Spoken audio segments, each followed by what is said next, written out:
Driver গাড়ি বের করো। মালিক, আমার মেয়ে ও পরীক্ষায় টপ করেছে, একটু মিষ্টি নিয়ে এসেছিলাম। রাহুল, এখন কি আমরা এই ড্রাইভারের দেওয়া মিষ্টি খাবো নাকি?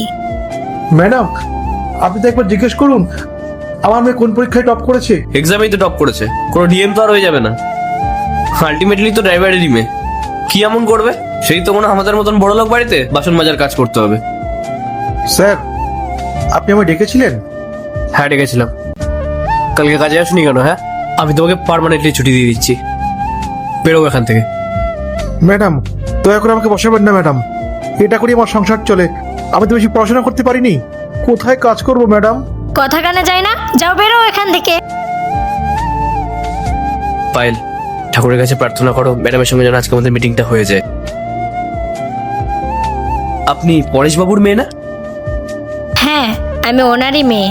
আপনি তো আমাদের নিজেদেরই মানুষ, আপনার কাছে বলতে কিসের লজ্জা? এখন তাহলে আমি আপনাদের কাছে নিজের হয়ে গেলাম? তাহলে সেদিন কেন সাহায্য করেননি? যেদিন আমার বাবার টাকার প্রয়োজন ছিল, উল্টো আমার বাবাকে কাছ থেকে বের করে দিয়েছিলেন। আপনারা এখান থেকে যেতে পারেন, বাইরে আরো লোক দাঁড়িয়ে আছে, সবাই আমার সাথে কথা বলতে চাই। তারপর ভিডিওটি ভালো লাগলে অবশ্যই চ্যানেলটি সাবস্ক্রাইব করে দিবে।